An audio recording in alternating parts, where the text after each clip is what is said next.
Welcome to PDP math Delhi class में आपका स्वागत है। प्यारे दोस्तों, जैसा कि देख रहे हैं आज की क्वेश्चन हम एलसीएम मौसा पर आधारित क्वेश्चन को देख रहे हैं और ये क्वेश्चन आपके लिए महत्वपूर्ण है। एक संख्या 18 और दूसरी संख्या 24 है। यदि इन दोनों संख्याओं का लघुत्तम समावर्तक 72 है तो संख्याओं का मौसा निकाल लें। ऑप्शन नंबर ए 6 है, ऑप्शन नंबर 7 है, ऑप्शन नंबर में देख रहे हैं 8 है, ऑप्शन नंबर में 9 है। इसमें से सही आंसर बतावें कि सही आंसर क्या होगा। इस सभी प्रकार के प्रतियोगिता परीक्षा के लिए काफ़ी महत्वपूर्ण है। तो दोस्तों इसको बनाएंगे कैसे? यहाँ पर निकालने के लिए कहा रहा है संख्याओं का मौसा निकाल लें। तो मौसा निकालने के लिए दोस्तों आप क्या लिखेंगे? तो मौसा इक्वल टू क्या होता है? पहली संख्या क्या लिखेंगे? पहली संख्या, उसके बाद यहाँ लिखिए गुना दूसरी संख्या। क्या लिखेंगे? पहली संख्या गुना दूसरी संख्या और बटे यहाँ पर क्या लिखेंगे? लघुत्तम निकालेंगे। ध्यान रहे कि यदि आप महत्तम को निकाल रहे हैं तो पहली संख्या गुना दूसरी संख्या बटे लघुत्तम निकालेंगे और यदि आपको लघुत्तम निकालना हो तो यहाँ पर लिखेंगे लघुत्तम इक्वल टू पहली संख्या गुना दूसरी संख्या बटे मौसा लिखेंगे। चलिए, आपको अच्छी तरह समझ में आ गया होगा। अब यहाँ पहली संख्या की बात कर रहा है तो पहली संख्या यहाँ पर 18 को लिखेंगे जो आपको दी हुई है। अब यहाँ पर गुना को लिखेंगे और यह दूसरी संख्या आपका है 24। तो दोस्तों यहाँ पर क्या लिखेंगे? 24 को लिखेंगे और यहाँ पर लघुत्तम कह रहा है तो लघुत्तम आपका कितना है? 72 है। ये लिख दिए। अब इसको कटा देंगे। 18 चौके 72 हो जाएगा दोस्तों और 4 छक 24 हो जाएगा। तो दोस्तों आपका एजे लाइक आंसर क्या होगा? 6 हो जाएगा। तो ऑप्शन नंबर ए दोस्तों आपके लिए सही रहेगा। उम्मीद है आपको अच्छी तरह समझ में आ गया होगा। आइए चलते हैं नेक्स्ट क्वेश्चन पर। प्यारे दोस्तों, जैसे कि देख रहे क्वेश्चन आपके पास है कि 800 और 900 के बीच एक ऐसी संख्या निकालें जिसमें 12, 16 और 18 से पूरा भाग लग जाए। तो ये आपके पास 4 आंसर है दोस्तों। आप बता सकते हैं कि सही आंसर क्या होगा। जब आपके पास ऐसा क्वेश्चन रहे तो आपको सर्वप्रथम क्या करना चाहिए? तो यहाँ पर क्या करेंगे? 12, 16 और 18 का क्या करेंगे? एलसीएम को निकाल लेंगे। क्या करें? 12, 16 और 18 का यदि आप एलसीएम निकालते हैं तो आपका कितना आएगा? 144 आएगा। अब यदि आपके पास एलसीएम 144 आ गया है तो अब आप क्या करेंगे? 800 और 900 के बीच एक ऐसी संख्या निकालने के लिए कह रहा है। तो इसमें से जो बड़ी संख्या आपका है यहाँ पर कितना है? 900 है।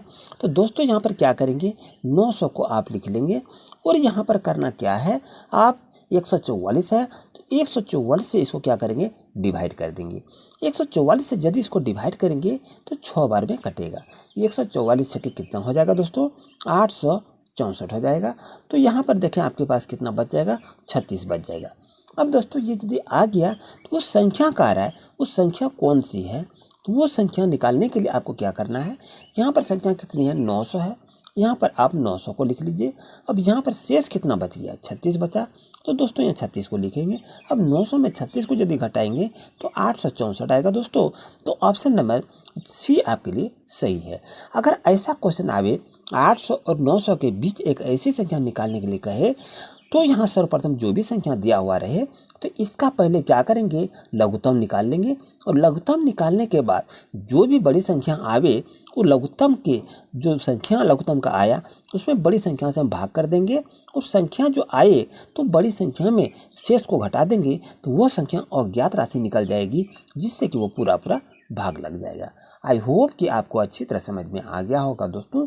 आइए करते हैं क्वेश्चन नंबर नेक्स्ट पर। दोस्तों जैसा कि देख रहे हैं नेक्स्ट क्वेश्चन आपके पास है, वो भी क्वेश्चन बहुत ही अच्छी है। देख रहे हैं कह रहा है कि 49 छात्रों की एक कक्षा में राम का रैंक शुरू से 18वां है, अंत से उसका रैंक क्या है? ये पूछ रहा है। क्या आपका 18वां होगा, 19वां होगा, 31वां रैंक में है या 22वां रैंक में है? दोस्तों ऐसे क्वेश्चन एग्जाम के लिए काफ़ी महत्वपूर्ण है। चलिए इसको सॉल्व करते हैं। जैसे 49 छात्रों की बात कही जा रही है, यहाँ पर क्या करेंगे? 49 छात्र को लिख लीजिए। अब यहाँ कह रहा है 18 है तो यहाँ पर भी आप क्या करेंगे? 18 को लिख लीजिए। अब 20 की संख्या में यहाँ क्या करेंगे? माइनस को लिखेंगे दोस्तों और इसको ब्रैकेट में डाल दीजिए और यहाँ पर क्या करेंगे? +1 लिखेंगे। अब ये 49 में से 18 को यदि घटाएंगे दोस्तों तो आपका 31 आ जाएगा।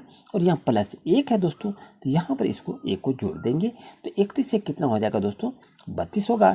यानी उसका लेवल रैंक क्या हो जाएगा दोस्तों, 32वां रैंक होगा। तो ऑप्शन नंबर कहीं पर है क्या, ऑप्शन तो कहीं नहीं है, तो ऑप्शन यहाँ पर आपका 32वां होगा। तो ऑप्शन नंबर डी दोस्तों आपके लिए सही रहेगा। आई होप को आपके अच्छी तरह समझ में आ गया होगा दोस्तों। आइए चलते हैं क्वेश्चन नंबर नेक्स्ट पर। दोस्तों जैसा कि देख रहे क्वेश्चन आपके पास आ चुका है। यह क्वेश्चन क्या कह रहा है कि 3 अंकों की सबसे बड़ी संख्या ज्ञात करें जो 3, 4, 6 एवं 10 से पूरी विभाजित हो सके। ये 3 अंकों की सबसे बड़ी संख्या कौन सी होगी। ऑप्शन आपके पास है, और यदि ऐसा रहे तो यहाँ पर हम निकालेंगे कैसे, ध्यान से इसको देखिए। यहाँ पर जैसा कि कहा जा रहा है कि 3, 4, 6 और 10 से यही कह रहा है जो पूरी विभाजित हो सके। तो इस तरह यदि क्वेश्चन रहे तो क्या करेंगे, क्या तो 3, 4, 6 और 10 का क्या करेंगे, हम एलसीएम को निकाल लेंगे। 3, 4, 6 और 10 का एलसीएम दोस्तों आपका 60 होगा। यहाँ तक आपको कन्फर्म हो गया। और यहाँ कह रहा है 3 अंकों की सबसे बड़ी संख्या, 3 अंकों की सबसे बड़ी संख्या कितनी होती है, 999 होता है, ये आपको मालूम है। अब यहाँ से यदि हम बात करें, यहाँ पर आपकी क्या है, यहाँ 60 है। तो दोस्तों यहाँ पर क्या करेंगे, 60 को लिख लेते हैं। बड़ी संख्या कितना है, 999 है। हमने ये क्या किया, 999 को लिख लिया। अब इसको डिवाइड करते हैं, कितने बार कटेगा, तो 60 क्या 60 कटेगा दोस्तों। यहाँ पर लिखेंगे 9 का 9 उतरेगा, 9 में 6 जाएगा, 3 बचेगा यहाँ से। अब देखिए इस 60 से ये कटेगा क्या, इस 60 से ये नहीं कटेगा। तो क्या करेंगे, इसको 9 को उतारेंगे और 60 से 6 करेंगे तो कितना होगा, 360 हो जाएगा। अब यहाँ पर देखिए कि 9 लिखेंगे, 9 में 6 कटेगा, 3 बचेगा, यानी 339 बच गया।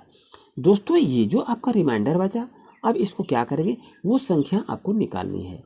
वो संख्या जब हम निकालेंगे तो यहाँ पर क्या कर रहा है, बड़ी संख्या आपकी कितना है, 999 है। तो मैंने 999 को यहाँ पर लिख लिया। ओके, चलिए अब यहाँ देखते हैं रिमाइंडर कितना है, 39 आपका है। तो दोस्तों इसमें से क्या करेंगे, 39 को घटा देंगे तो आपका आंसर क्या आ जाएगा, 960 हो जाएगा। तो ऑप्शन नंबर सी आपके लिए दोस्तों सही है। आप तक दोस्तों इस तरह ये ट्रिक को इस्तेमाल करने के लिए अभी से आप नोट्स को तैयार कर लें। अगर किसी तरह की कोई प्रॉब्लम हो तो 9801317370 पर आप व्हाट्सएप कर सकते हैं। आइए चलते क्वेश्चन नंबर नेक्स्ट पर। जैसा कि देख रहे क्वेश्चन आपके पास है कि 10 छात्रों का एक समूह आपस में एक दूसरे से हाथ मिलाते हैं। कुल कितनी बार हाथ मिलाए गए हैं, 20 बार, 56 बार, 90 बार या 45 बार। ऐसे क्वेश्चन को सॉल्व करने के लिए आप ट्रिक का इस्तेमाल करेंगे। तो यहाँ पर ट्रिक आपका होगा सी में हाथ मिला रहे हैं। अब इसमें से देखिए छात्र कितना है, 10 है। तो यहाँ पर इसको लिखेंगे, 10 लिखेंगे। और यदि एक कैंडिडेट हाथ मिलाते हैं तो दूसरा कैंडिडेट भी हाथ को मिलाएंगे। तो यहाँ पर क्या लिखेंगे, 2 लिखेंगे। अब इसको सॉल्व करना है। सॉल्व करने के लिए आप देखिए यहाँ 10 आपका है और यहाँ 2 आपका है। तो यहाँ पर क्या लिखेंगे, 10/2 लिखेंगे। बहुत इजी ट्रिक से आपको बता रहे हैं कि आपको अच्छी तरह समझ में आ जाएगा। और यहाँ पर दोस्तों क्या करेंगे, एक कम कर देंगे और यहाँ पर आप 9 लिखेंगे। और यहाँ कह रहा है कि कितनी बार मिलाया जा रहा है, तो आपको सॉल्व करना चाहिए। अब यहाँ से करेंगे क्या, तो 2 पंचे 10 हो जाएगा दोस्तों। और यहाँ इसको गुना कर देंगे तो 9 पंचे 45 होगा। तो ऑप्शन नंबर डी दोस्तों आपके लिए सही रहेगा। ये ट्रिक आपको कैसा रहा जरूर से जरूर कमेंट करें। आइए चलते क्वेश्चन नंबर नेक्स्ट पर। दोस्तों जैसा कि देख रहे क्वेश्चन आपके पास है, कोई गाड़ी 45 किलोमीटर प्रति घंटा की चाल से चलती हुई 3 घंटे में कितनी दूरी तय करेगी, 135, 136 किलोमीटर या 138 किलोमीटर या 140 किलोमीटर। तो दोस्तों इसको बनाएंगे कैसे, डिस्टेंस कहा जा रहा है। तो चलिए दूरी को निकालने के लिए कहा रहा है। तो दूरी इक्वल टू क्या होता है, आप तो जान रहे हैं, चाल गुना समय होता है। इसको लिख लिया गया। अब यहाँ देखिए चाल पूछा गया है, चाल और समय है, तो दूरी हमको पूछा गया है। तो यहाँ पर चाल बताया जा रहा है आपका कितना है, 45 किलोमीटर प्रति घंटा है। तो वो 3 क्या कह रहा है, 3 घंटे में। समय क्या कह रहा है, 3 घंटे में। तो 45 क्या कितना होता है, तो 135 होता है। तो ये आपका आंसर कितना होगा, 135 किलोमीटर। तो ऑप्शन नंबर ए दोस्तों आपके लिए सही रहेगा। जैसा कि देख रहे दोस्तों क्वेश्चन आपके पास है कि राम और श्याम की आयु का अनुपात 5:4 है तथा इनकी आयु का योग 81 वर्ष है। तो राम की आयु क्या है। तो राम की आयु क्या 9 वर्ष होगी या 10 वर्ष होगी या 11 वर्ष होगी या 12 वर्ष होगी। तो इसको बनाएंगी कैसे, चलिए इसको देखते हैं। जैसा कि देख रहे हैं यहाँ पर आपका क्या है, राम है, और यहाँ पर क्या है, श्याम है, यही तो कहा जा रहा है। अब राम क्या है, 5 है, तो यहाँ पर मैंने 5 को लिखा, ये अनुपात है। यहाँ पर श्याम का कितना है, 4 को है। अब इस बीच में देखें, यदि यहाँ पर ऐसा चीज़ कहा जाए कि राम की आयु ज्ञात करें, अब यहाँ क्या कर रहा है, दोनों का योग कहा रहा है। यदि यहाँ पर योग कहा रहा है तो योग कितना दिया है, 81 दिया है, यहाँ तक जान रहे हैं। अब इसको सॉल्व कैसे करेंगे, तो यदि यहाँ पर योग 81 दिया हुआ है तो क्या करेंगे, ये दोनों को जो रेशियो में दिया है दोनों को जोड़ लेंगे। 5 और 4 को जोड़ेंगे, कितना होगा, 9 होगा। तो ये जो योग है इसमें इसको इससे भाग दे देंगे, तो 9 नमा कितना होगा दोस्तों, 81 हो जाएगा। तो ऑप्शन नंबर ए दोस्तों आपके लिए सही रहेगा। एक बार पुनः इसको देख लीजिए, राम और श्याम की आयु का अनुपात 5:4 है। तो आप बिना पेन से भी बना सकते हैं। 5 और 4 को जोड़ लेंगे और जो भी योग संख्या है उसमें से जुड़ी हुई संख्या को उससे भाग दे देंगे, तो आपके राम की आयु निकल के आ जाएगी।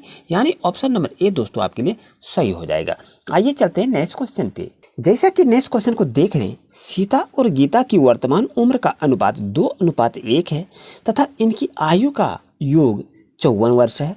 तो गीता की वर्तमान उम्र क्या है। अभी मैंने बताया यहाँ पर क्या कह रहा है कि इनका योग कितना है, 54 है। तो मैंने क्या किया, यहाँ 54 को मैंने लिख लिया। ओके, चलिए, सीता और गीता की उम्र का अनुपात 2:1 है। तो यहाँ पर देखें, सीता की उम्र यहाँ है, यहाँ गीता की उम्र है, लेकिन क्या कह रहा है, दोनों अनुपात में है। मैंने दोनों को क्या किया, अनुपात में लिख लिया। अब करें क्या, दोनों को जोड़ दीजिए और यहाँ 54 जो योग दिया है इसमें से इसको भाग दे देंगे, तो 2 1 3 होगा दोस्तों, 3 है। और ये 54 जो दिया है इसमें से 3 से भाग देंगे तो 18 3 54 होगा दोस्तों। तो ऑप्शन नंबर डी दोस्तों आपके लिए सही है। उम्मीद है आपको अच्छी तरह समझ में आ गया होगा। आइए चलते क्वेश्चन नंबर नेक्स्ट पे। जैसा कि देख रहे हैं, नेक्स्ट क्वेश्चन आपके पास है दोस्तों कि राजू और सोहन की वर्तमान आयु का योग 40 वर्ष है। यदि इनकी आयु का अनुपात 5:3 है तो सोहन की आयु 5 वर्ष पूर्व क्या होगी। यहाँ पर देखिए क्या है, राजू और सोहन की है। तो यहाँ पर यदि हम लिखें, ये आपका राहु हो गया और यहाँ आपका देखें सोहन होता है।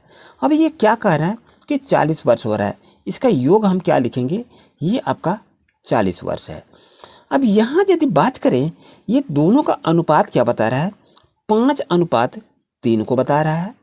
अब यहाँ से यदि इसको देखें, योग आपका आ गया और यहाँ 40 है। तो अभी तो मैंने बताया यदि ऐसा क्वेश्चन रहे तो आप करें क्या, ये दोनों रेशियो को आपस में जोड़ देंगे। यदि जोड़ देते हैं और जो योग संख्या है उससे हम यदि डिवाइड कर देते हैं तो कितना हो जाता है, 8 5 40 5 होता है। लेकिन 5 वर्ष तो आपका आंसर कहीं है ही नहीं। और यहाँ क्या कह रहा है, सोहन की आयु 5 वर्ष पूर्व क्या होगी, 5 वर्ष पहले की बात कही जा रही है। तो यहाँ पर देखें, सोहन की आयु यहाँ हम 5 आपका निकला नहीं, ये सभी का है, ये राजू का भी है और सोहन की है। लेकिन अभी कह रहा है सोहन की आयु 5 वर्ष पूर्व क्या होगी, तो ये इसका कह रहा है। तो यदि इसमें हम 5 से गुना कर देंगे तो कितना होगा दोस्तों, 5 या 15 वर्ष हो जाएगा। यानी कहने की मतलब ये हो जाती है कि सोहन की आयु यहाँ कहेंगे 15 वर्ष है, लेकिन नहीं। अब यहाँ करा 5 वर्ष पूर्व, जैसे यहाँ आपका 15 आ गया तो दोस्तों यहाँ करेंगे क्या, इसमें से 5 को आप घटा देंगे। जैसे ही 5 को घटा देंगे तो आपका कितना हो जाएगा, 10 हो जाएगा। यानी ऑप्शन नंबर बी दोस्तों आपके लिए सही रहेगा। और यदि आपको कहा जाता कि राजू का उम्र निकालने के लिए, तो इसमें से आप क्या करते, 5 से इसको गुना कर देते तो 5 25 हो जाता है दोस्तों। और 25 में क्या करते, 5 को घटा देते तो इसका उम्र कितना होता है, 20 वर्ष हो जाता है, यानी राजू का। यानी एक ही क्वेश्चन में 2 आंसर निकाल लिए कि राजू की उम्र क्या है और सोहन की उम्र क्या है। तो दोनों का यहाँ पर देखें कि इस तरह से आप आंसर को निकाल सकते हैं, बहुत ही शॉर्ट ट्रिक से। दोस्तों जैसा कि देख रहे हैं, क्वेश्चन आपके पास है कि संख्या श्रेणी में अगली संख्या ज्ञात करें। 16, 24, 34, 46 और ये अज्ञात संख्या है और ये आपके 50, 60, 80 और 90 आपके पास आंसर है। तो इसको निकालेंगे कैसे, चलिए इसको देखते हैं। जैसा कि देख रहे हैं, यहाँ आपका 16 है, यहाँ 24, यहाँ 34, यहाँ 46 है। तो यहाँ पर देखिए इसके बीच में अंतर कितने का है, इसके बीच में अंतर आपका हो गया 8 का। तो इसके बीच में अंतर कितना का है, 10 का है, यानी कहने का मतलब है 2-2 की श्रेणी बढ़ रही है। तो यहाँ पर कितना का अंतर होगा दोस्तों, ये 12 का अंतर हो जाएगा। और इस तरह से यहाँ अंतर कितना होगा, 8 2 10 2 12 और 2 14 हो जाएगा। अब यहाँ से बात करें तो 6 4 10 का 0 1 4 1 5 1 6, यानी यह अज्ञात संख्या दोस्तों आपका 60 भरा जाएगा, जो कि आपसे पूछा गया था। इस ट्रिक का भी इस्तेमाल करेंगे और आपको इसी तरह संख्या श्रेणी से रीजनिंग से भी क्वेश्चन को अधिकतर पूछे जाएंगे। जैसा कि देखिए क्वेश्चन आपका नेक्स्ट है कि 400 का 30% कितना होगा। इसको निकालेंगे कैसे, ये आपके पास 4 आंसर है, इसको फाइंड आउट कर सकते हैं। तो यहाँ पर लिखेंगे 400 का मतलब गुना होता है, 30 है 30/100 लिखेंगे, 0000 कट जाएगा, 4 और 30 को गुना करेंगे तो 120 होगा दोस्तों। तो ऑप्शन नंबर ए आपके लिए दोस्तों सही रहेगा। दोस्तों जैसा कि देख रहे क्वेश्चन आपके पास है कि 4/25 में 16 से भाग दिया जाए तो संख्या क्या प्राप्त होगी। आपके पास 4 ऑप्शन देख रहे हैं, तो आप सॉल्व करें कि आंसर क्या आएगा। चलिए इसको सॉल्व करते हैं और सीखते हैं। जैसा कि देख रहे हैं 4/25 है, यहाँ पर लिखेंगे आप 4/25 लिखेंगे और यह भाग दे रहे हैं, यहाँ भाग देंगे हम 16 लिखे। अब यहाँ पर दोस्तों सॉल्व कैसे करेंगे देखते हैं। जैसे कि 4/25 आपका है और यह भागा आपका 16 है, यानी 16/1 हम यहाँ पर लिखेंगे। दोस्तों आपको याद रहे कि 4/25 और यहाँ आपका भाग है, यहाँ पर गुना करेंगे तो नीचे की संख्या ऊपर जाएंगे और ऊपर की संख्या नीचे आएगी, तो हम 1/16 को लिख सकते हैं। आई होप का आपको अच्छी तरह समझ में आ गया होगा। यदि इसको हम गुना करेंगे तो 4 चौक 16 आ जाएगा और यहाँ पर यदि देखें आपका 1 है तो 1 लिखेंगे, 25 चौके कितना हो जाएगा दोस्तों, 100 हो जाएगा। तो ऑप्शन नंबर बी दोस्तों आपके लिए सही रहेगा। दोस्तों आपसे रिक्वेस्ट है, यहाँ पर एक क्वेश्चन आपको दिया जा रहा है। जैसा कि देख रहे 8 है भागा 4 है, फिर यहाँ 8 है भागा 4 है, फिर यहाँ भागा 4 है, तो संख्या क्या आएंगे। कमेंट सेक्शन में इसका आप जवाब जरूर देंगे। 8 भागा 4 भागा 8 भागा 4 भागा 4 है, आंसर कमेंट सेक्शन में देंगे। आज का क्लास रहा, जरूर से जरूर कमेंट करें और चैनल पर नए हैं तो सब्सक्राइब जरूर करें। Thank you very much.